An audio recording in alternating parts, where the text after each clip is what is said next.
What a week of recruiting for the Oklahoma Sooners. As Champion Barbecue weekend ended, we've talked about endless players over the last few days, and we've got probably the largest target on the Sooners' radar doing his final OV at a competitor, and we've got to break that down. So thank y'all for tuning in here to Unfair Sports. I am your host, Jay. We appreciate you pulling up here on the YouTube channel. I've got a special guest on here, Ty Hayes from Around the Table Sports. Ty, tell the people where they can find you. Yeah, you can find me at Around the Table Sports, just doing constant college football content. As always, man, thank you very much for having me on. It's always a great time. Always a great time, Ty, and I appreciate you pulling up because this is a topic that's near and dear to your heart, too. You love talking about recruiting defensive linemen. And so David Stone, the top player, the number 3 defensive lineman in the country by consensus, and I mean, arguably the best one at the defensive line position. He's from Dale City, Oklahoma, but plays out at IMG out in Florida right now. And so he spent a lot of time this weekend at Champion Barbecue weekend, and his last OV, in which he tweeted out himself, as we see here, he tweeted out that this is the last OV for him, which would be Michigan State. And Michigan State's been a big player in his recruiting over the last few months. And so Dyron Robinson, the defensive line coach there who came from Stanford, is now trying to place an imprint in David Stone after Marco Coleman left and went down to Georgia Tech, his alma mater, after 1 year at Michigan State and doing a very good job of taking Oklahoma talent up to Michigan State and getting by Job last year. And so we've seen Stone floating around Oklahoma a lot. And Ty, kind of want to get your thoughts. What's the pulse you feel on David Stone with this Michigan State visit and then him potentially shutting down his recruitment and making a decision before going back to Florida and IMG to prepare for the upcoming senior season? First off, I wish more than anything Bama was getting an official because this cat is different, man. And look, this is a great year for defensive line. We've talked about it. I talk about the versatility of Williams and Winari. All that's so true. But for OU, and Jay, you and I have maintained this for the better part of a year now, whenever we would look ahead, David Stone is the guy to land for the Oklahoma Sooners. If I was granted a crystal ball, which would be an absolute mistake for anybody to grant me a crystal ball, but if in the event I ever get one, I would log a prediction for Oklahoma for David Stone right now, just reading the leaves. The frequency in which he visits, the times where he'll come multiple days in advance of when the weekend is, just so he can be chilling with the staff. We've talked about it before on the lives where they'll walk into Bates' office and he and David Stone reportedly are just kicking it, talking football, talking life. I think all of that points to something you have to be very excited about if you're an Oklahoma fan. As far as Michigan State goes in this, if Marco Coleman was still there, we'd have a conversation. I would still think Oklahoma was in a good position, but make no mistake, we would have a conversation. And Sure. Jay, I think, and I'm interested in hearing your take on this, I think if Marco Cole, and granted, we're getting into the what if now, but that's what we do. It's fun. I think if Marco Coleman was still there, it could help open up doors for other teams just because you would have somewhere that has established a relationship with David Stone pulling him, Oklahoma pulling him. And because then you're sitting there like, okay, well, I like this place and I like this place. In theory, a Texas A&M could swoop in and be like, oh, well, let's add us into the equation. That's not the situation we see with David Stone. Marco Coleman is no longer there, as you pointed out. He's at Georgia Tech. That really hurt Michigan State's ability, in my opinion. This is nothing factual here. This is just my opinion on it. That hurt their ability to land David Stone because of the relationship he had with Coleman. I think if we're looking at the most likely 5-star defensive lineman Oklahoma will land in this cycle, I think it's David Stone. I've said that for a long time. I think that's where the cards are kind of showing us he goes right now. Yeah, I think it's like it's a secret that everybody knows, that everyone feels that Stone will end up in Oklahoma. And I totally understand you, Ty, when it comes to that, because Deron Reynolds is his name. My apologies, not Deron Robinson. I was thinking Elijah Robinson at the same time. But Deron Reynolds, the defensive line coach at Michigan State, who's trying to make up a lot of ground after Marco Coleman left. I mean, he's done some good work in his time. I mean, he was at Stanford for some years, and he got Solomon Thomas to get drafted by the 49ers at the number 3 pick overall. So we can't pretend like Reynolds doesn't know what he's doing. He does a phenomenal job. I mean, hell, he got a guy from Stanford drafted. And, no shade to my Stanford Cardinals fans out there, but that's you guys are known for offensive linemen, not really on the defensive line side. And that's a number 3 pick.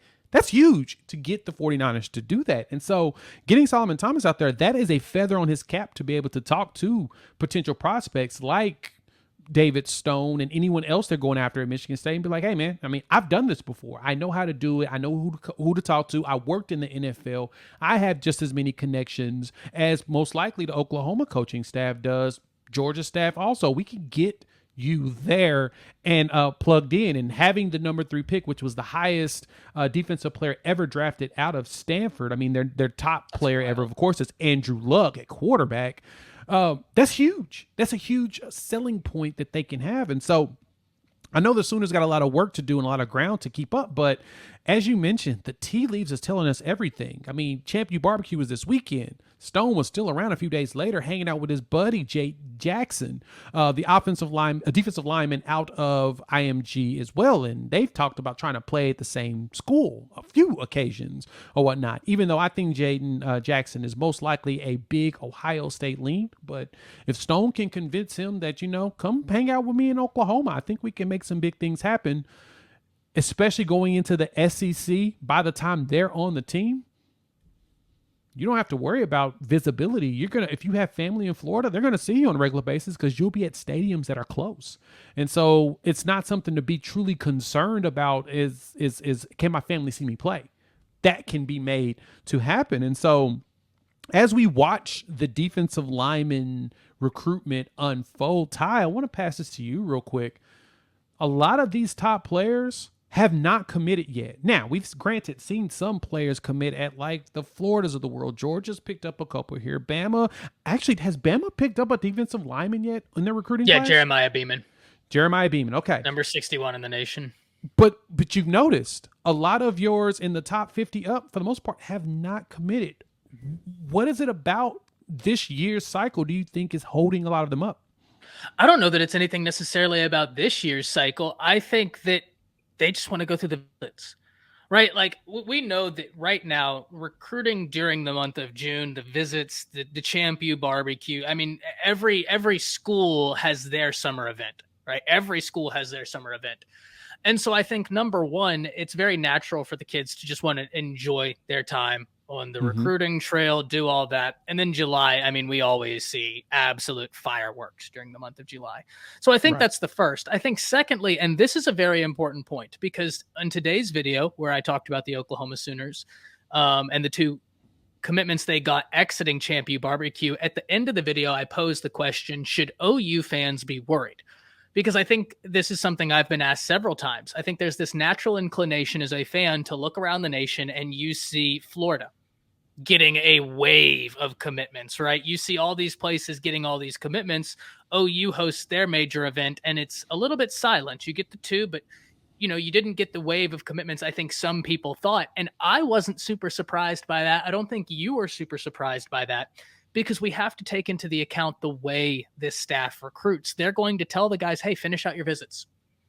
Finish out your visits, and then if you want to commit. But if you commit to us, you're not going to go see school X. You're not going to. So I think we have to keep that in mind, especially when it comes to the way Oklahoma recruits. But I think if we're looking at the larger picture about 5 stars, I think some 5 stars, man, they just want to go through the process. And I can't blame them at all. I mean, if I was a 5-star, I think it'd be tough for me to weigh whether or not I wanted to go the distance in my recruiting, go see everywhere, really enjoy my time, as you should be able to do, or if I'd want to take the approach of like a Rayola or a Julian Sayin, commit early and start building the class. That's I think the big question. I think you're speaking nothing but truth there. And so I asked this question. I pose this to you viewers. Let me ask you this. Would you prefer your school to get a bunch of commitments and those players continue to take visits and a lot of them flip? Or would you prefer your targets to take all their visits and then commit and you never hear about them going anywhere else again? Hop in the comments. Let your boy know. I would love to get your thoughts on that, because I get a lot of you in my comments saying the exact same thing that you're asking Ty. Should we be worried? Or should we be concerned?